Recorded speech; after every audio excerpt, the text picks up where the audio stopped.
Hey, hello YouTube, and welcome back to the Cyber Cafe. My name is Briar, and today we're going to be watching MoreParz shorts on mostly Australian animals, though looking at this, there's also American animals and a bunch of other animals.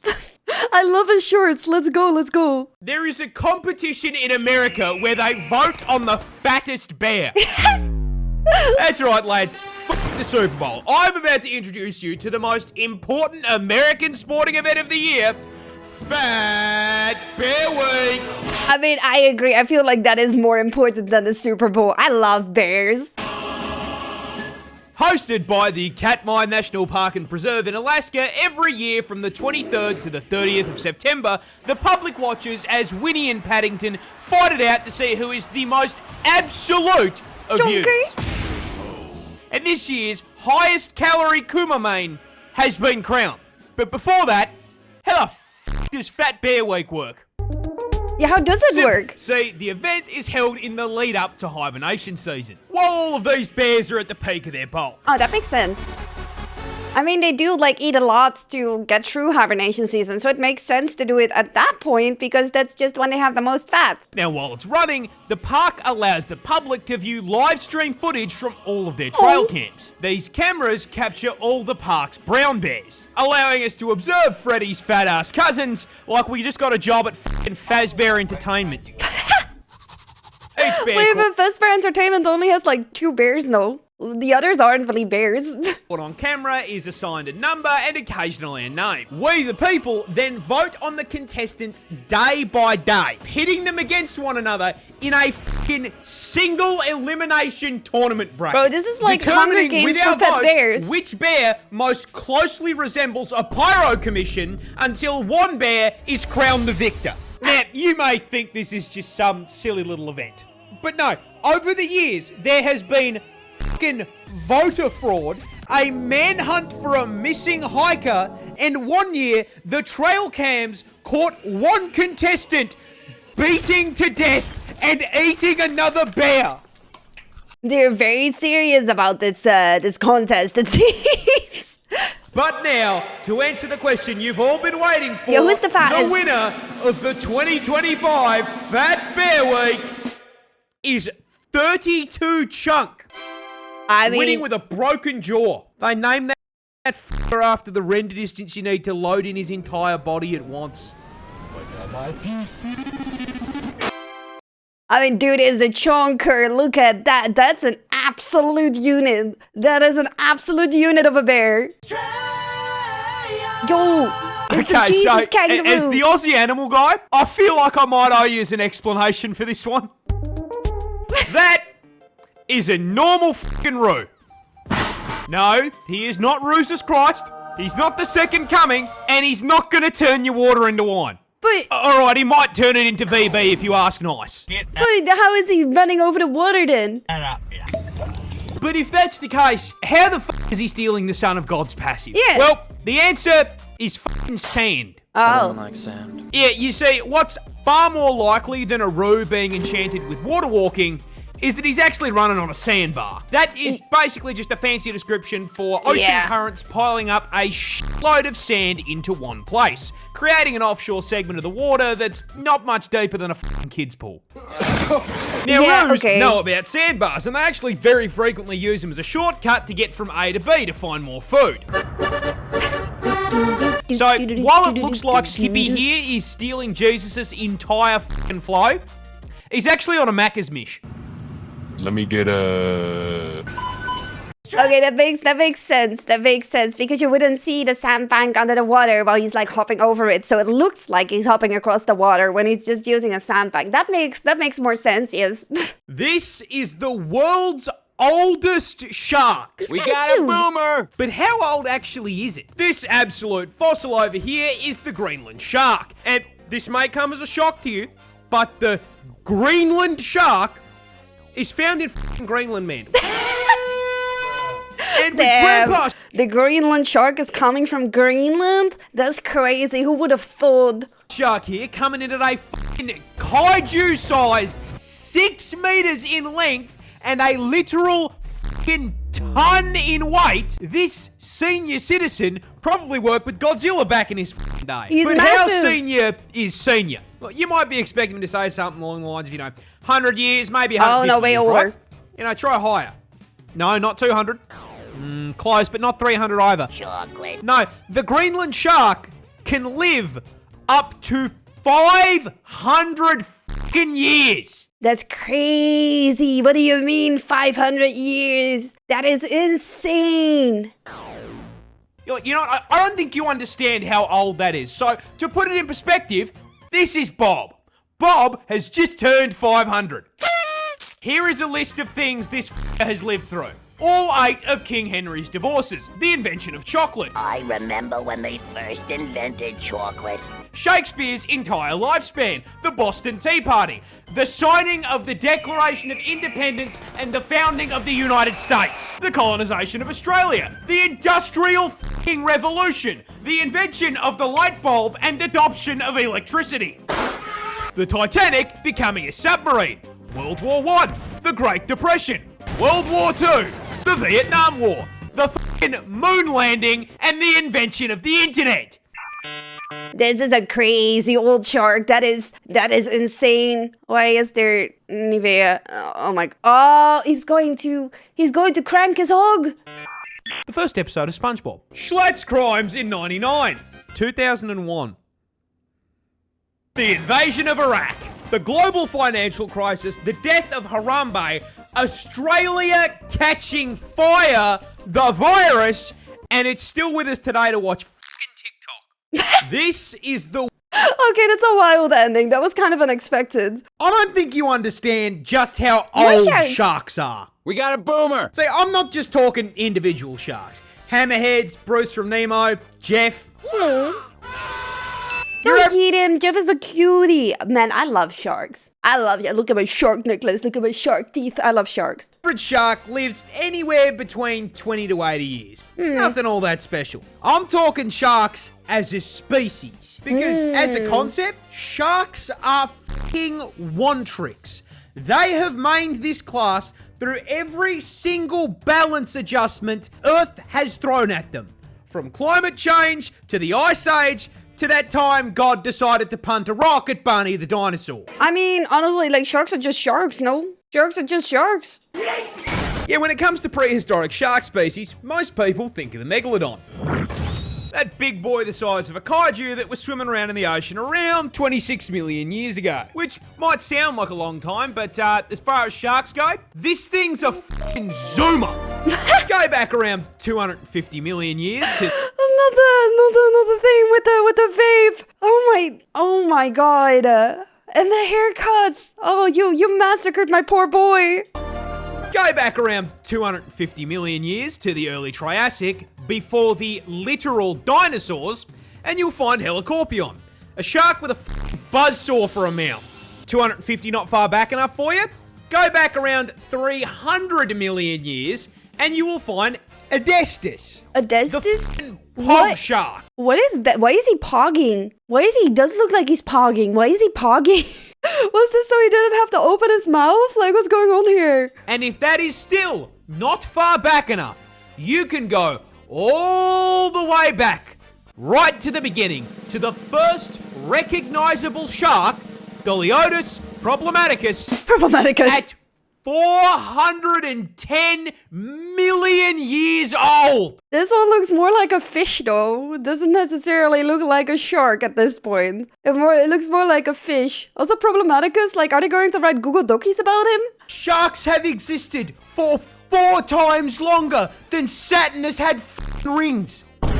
The first tree only sprouted out of the ground 385 million years ago. Damn. That means that for 25 million years, Groot's great-great-grandfather was sat in God's drafts while this chased Nemo. Poor Nemo. The first Bruce. I don't think... That's crazy. I mean, he doesn't really look like a shark there. It looks more like a weird fish. But Scientists just discovered a new a new fish. fish? It looks fucking ridiculous. What do you mean? It looks kind of cute. Look at it. This is the bumpy snailfish, It looks kinda a bumpy. freshly discovered species found off the coast of California. What a patootie. It's so What cute. makes this absolute specimen stick out is that it's a deep sea fish, Oh. found at a depth of 3 kilometers. I And mean, he kind of looks like it. He kind of looks like a deep sea fish. Cute though. I am here to tell you exactly why. Because once God finished building this thing, he took a step back, looked at it, realized exactly how fucking chopped it was, and punted that thing into the depths of the ocean What do you mean where chopped? no one would ever see it again. It's cute. What do you mean chopped? It's a patootie. He's cute. You're mean. You're mean to the fish. Be free! However, thanks to the hubris of mankind, it is here before us today to take the piss out of. It's cute. What do you mean? I mean, fucking look at it. It's It is cute. a profoundly unserious creature. I do not think a single fucking thought has ever spawned behind those eyes. True. It does very much look like the light is on, but nobody's home. Not to mention the fit on it. It looks like an aquatic, uncooked turkey with a fucking smiley face drawn on it. Coming in at a solid 3 inches in length, Aw. Bumpy here is not the only species of snailfish. There's others that look like this. However, unlike his cousins, God deemed it so that this poor little f***er would be built like a shaved testicle. The scientific term for a pair of these should be a sack. However, despite the fact so that he looks mean. like a sperm cell with a receding hairline, I love him. He's cute. Right, like he's cute. It's a cutie patootie. He's so cute. Look at that smile. That shit reminds me of Sackboy on the PS3. I know when they got his ass on camera, he looked at it and went, You know, when you showed me up, you put some of the stuffing in the wrong places, so I'm a little f***ed up. But will you take care of me forever and ever? scientists, He is so cute. He's adorable. dolphins get drunk. Dolphins do a lot of stuff. But why? Well, you see, the dolphin is by far and away the smartest animal in the ocean. In fact, they're actually the second smartest thing on the planet, just behind you and me. This means they are smart enough to understand that the ideal way to spend your night is more plastered than Chad and Max on your average Cold Ones episode. There is just one problem. Last I checked, there's no bottle-o and bikini bottom. True. So how does a dolphin get f***ed for all? Simple. They abuse pufferfish. Oh my. You see, due to the lack of underwater alcohol, dolphins need to find other ways to get their fix. Oh no. Which is where SpongeBob's driving instructor comes in. You see, pufferfish contain this really cool and totally not dangerous substance called tetrodotoxin. That's like the stuff that humans can die to, right? When they eat it. Like if it's not properly prepared, and even when it is properly prepared, you risk dying due to this substance. What is tetrodotoxin? You know, it's only one of the most potent natural neurotoxins on the fucking planet. This shit will freeze your heart and lungs in under an hour with a tiny dose. And it's the reason why cooking a pufferfish requires Yeah. a dexterity check so you don't, hit the poison gland and get yourself deleted. Now, puffers carry this as a defense mechanism as poison accumulates in their organs and skin. Why is that important? Well, you see, I kinda lied. Dolphins don't get drunk. They get high on neurotoxin. Oh my god. Pods of dolphins will bully pufferfish until they inflate, then partake in a literal puff pass. By lightly squeezing the puffer in their mouth, they receive a small dose of neurotoxin, which has a narcotic effect, allowing Flipper here to trip balls before passing the unhappy basketball onto the next submarine stop. They're so mean. They're so mean to the pufferfish. That is crazy. Dolphins are weird, man. Dolphins are weird. Oh no. Flipper and friends saw the deadliest neurotoxin on the planet and said, fuck it, let me try some of that. Humans kind of do that too. Like a lot of the drugs that people make themselves are also just made out of very toxic stuff, and they use it to get high on. I guess humans aren't that differently from dolphins in that way. Most snails aren't scary, except No. for this one. This one's Australian. It's always the Australian animals, dude. Why is it always the Australian animals that are deadly? Why do you guys have a deadly snail? Introducing the cone snail, an aquatic mollusk native to the land down under. And as seems to be the requirement when sharing your postcode with a kangaroo, you guessed it, it can quite easily cause your neck snap to be in a coffin. And the way it can achieve it is this bad boy right here. You see, despite most snails having a reputation for being slow goobers that get folded by a salt shaker, the cone snail is a highly effective ambush predator. And you may be wondering, how the fuck does a creature that moves slower than the GTA 6 development cycle hunt anything? Well, that's simple. It has a grappling hook. That's right, Gary's murderous little cousin here is a roadhog, mate. Hi there. And he hunts by slowly but surely stalking up on his prey until he's just within range, and then bang!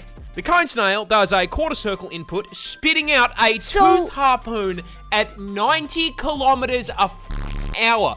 Wait, so does that mean when you have the whole snail thing, you know, where like you gotta run from a snail and if the snail reaches you, you die? Were they talking about this snail? Because that suddenly makes the entire story a lot more worrisome. This harpoon then nails its prey, allowing them to reel it in like he's playing Scorpion. And in case that wasn't bad enough, as seems to be a requirement for spawning on Australian servers, it's venomous. Of course it is. That harpoon also injects its prey with a highly potent neurotoxin that instantly paralyzes it. This means it cannot put up a fight, as it is sucked into the snail's ginormous maw like a nightmarish version of Kirby. That's scary. Oh my, poor fish. And, you know, just in case you thought for once you might be safe, cone snail venom is potent enough to kill 700 people with one sting. But what does it need that much for? Why does it need that much? It's small. Why does it need that much? Oh yeah, and there's no anti-venom. Oh god. Because it's not enough that it can kill me. No, I have to die knowing there is zero counterplay. Who balanced this Whoever decided to put all these animals in Australia, why? Why? On the other hand, maybe it's a good thing that they're all concentrated on Australia, so that only Australia has to deal with it. This shrimp can cause explosions. Explosions? My main goal is to blow up. Introducing the mantis shrimp, native to the West Indo-Pacific Ocean. Isn't that the shrimp you can't keep in a tank because it will explode the tank? And possibly the coolest crustacean under the sea, because this fluorescent armored sausage is actually a voracious, bloodthirsty predator rocking enough surveillance equipment to scare the CIA with a weapon powerful enough to surpass Metal Gear. I really like the colors. It's a very pretty shrimp. It's very pretty. I love the colors on this thing. See, the mantis shrimp is a highly effective predator, and they find and track their prey with easily the most advanced set of eyes on the planet. First off, each of these eye stalks can rotate independently like a periscope, that's kinda giving them scary. a full 360 degrees of vision. However, more importantly, they can see colors we can't. You see, the mantis shrimp... That's not that unique. There's like multiple animals, no, that can see colors we can't. I'm pretty sure. I might be wrong, but I think so. Eyes contain a full 15 photoreceptor cones compared to our 3. Which is a fancy way of saying they can see in 16K HDR with ray tracing enabled at 500 render distance. Okay, maybe that is quite unique. Never mind, I take it back. Now, not only is the visual clarity unmatched, they can also see into the infrared and ultraviolet light spectrums. Oh god. And despite all of this, they still can't find who asked. What they can, however, find is their next meal. The mantis shrimp subsists on a diet of fish, worms, squidward, and, most importantly, Mr. Krabs. Now, crabs famously exist inside of a defensive shell. So, how does this polite little gentleman break into the shell? Simple. He throws hands.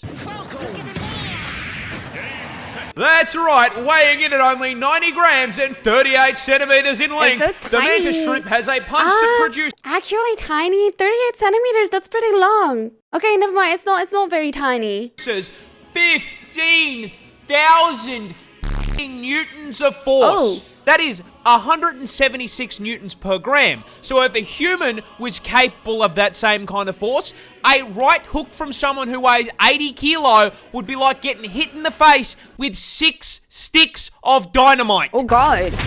Now, to produce that force, its claw needs to be moving at 83 kilometers an hour, which is so fast it creates a vacuum in the water called a cavitation bubble, which then immediately collapses at such a speed it creates a miniature explosion that flashbangs the target and reaches a temperature hotter than the surface of the sun.